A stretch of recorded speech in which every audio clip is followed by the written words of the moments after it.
रूस और इंडिया की दोस्ती के बारे में चर्चा तो काफी होती है।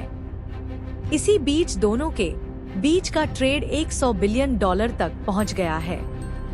इस बात पर वेस्ट और हमारे पड़ोसी बात कर रहे हैं। और इस डेलीगेशन ने जो चीज़ें बताई हैं वो थोड़ी बड़ी इंटरेस्टिंग है। एक तो डॉक्टर जयशंकर से जब उनकी मुलाकात हुई तो जो मेजर आप समझ लें कि 10 एक पॉइंट सामने आए हैं जिनके ऊपर बेस के ऊपर हम ये समझ सकते हैं कि इंडिया रशिया ताल्लुकात किस डायरेक्शन पे जा रहे हैं कि despite the fact there is a western pressure. ठीक है ना जी। अब इंडियंस ये समझते हैं कि जो भी हो हमें अपने ताल्लुकात रशिया के साथ उनको इम्पॉर्टेंट उसको कंटिन्यू रखना है। पहली बात तो ये है कि डॉक्टर जयशंकर ने ये कहा है कि 2030 तक हमारा टारगेट है 100 बिलियन डॉलर की ट्रेड लेके जाना। अच्छा, इसमें से आपको पता है जो मेजॉरिटी ट्रेड है वो किस चीज़ पे है?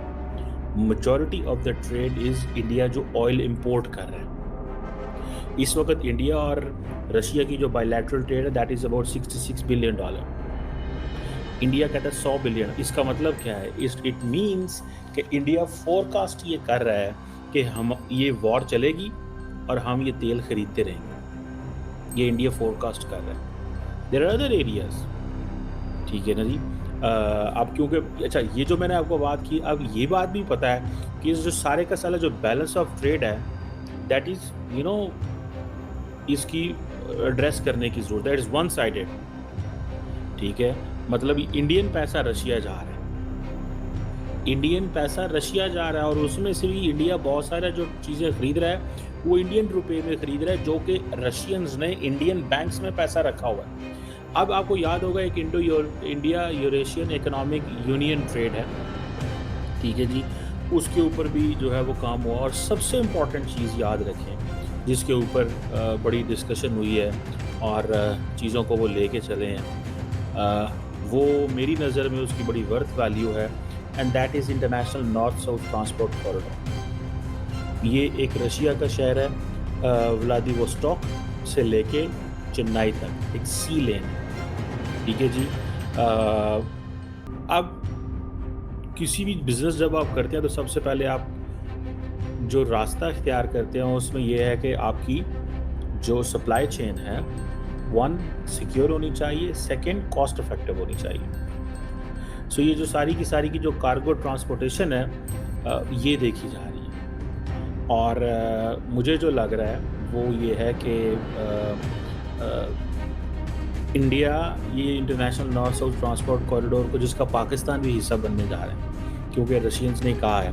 आपको पता है पाकिस्तान बार बार रशिया जाना चाहता है, कोशिश करता है, बड़ी तगोदो कर रहे हैं, लेकिन प्रॉब्लम यह है कि रशियंस हमारी बात अभी सुनते नहीं हैं। और रशियंस हमारी बात इसलिए नहीं सुनते बिकॉज रशियंस हमें सीरियस नहीं लेते। हमारे लोगों को बात ये बुरी लगेगी ज़रूर कि रशिया हमें क्यों सीरियस नहीं लेता, but that's a fact and that fact is कि अभी हाल ही में प्राइम मिनिस्टर मोदी जो हैं वो ब्रिक्स से हो के आए। तो जितना क्लोज कोऑर्डिनेशन, अच्छा एक चीज़ और भी लोगों ने महसूस की और वो ये थी कि जब शी जिनपिंग आ जाए तो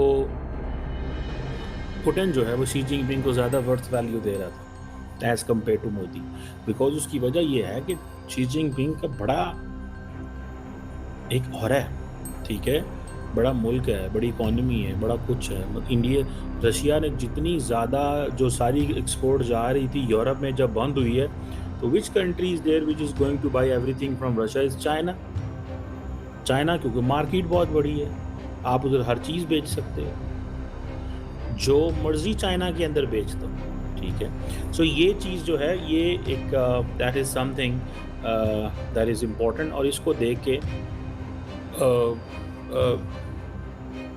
हम भी कोशिश करते हैं कैसे तैसे हम भी शायद अच्छा हमारे यहाँ क्या हुआ कि अभी जैसे रिसेंटली रशियंस आए हुए थे SCO पे, तो आपको पता है कितने लोग आए थे? कहा जाता है कि 70-80 लोग आए थे, फिर पता चला लॉजिस्टिक स्टाफ सिक्योरिटी डाल के कुछ 250 बंदा आया हुआ था रशियंस का। अब ये चीज़ जो है ना 250 बंदा रशियंस का आया हुआ था, ये चीज़ पाकिस्तान में लोगों को बड़ी खटक रही है। 250 बंदा, इतना बंदा आ गया, ये बंदा क्या कर रहा था यहाँ पे क्या होगा, कैसे चीज़ें चलेंगी। मतलब this is something which definitely makes the case. ये चीज़ें जो है ना वो सामने आती हैं। बहरहाल अब $100 बिलियन की बात हो गई, बैलेंस ऑफ ट्रेड को रीड्रेस करने की ज़रूरत है, बिकॉज़ सारे का सारा जो जाता है रशियन साइड पे जाता है, पैसे तो वहाँ पे चल रहे हैं। अब देखें, ये जो जिसे कहेंगे ना ये चीज़ इंडियंस को तो अच्छी लग रही है, डॉलर वहाँ जा रहे हैं।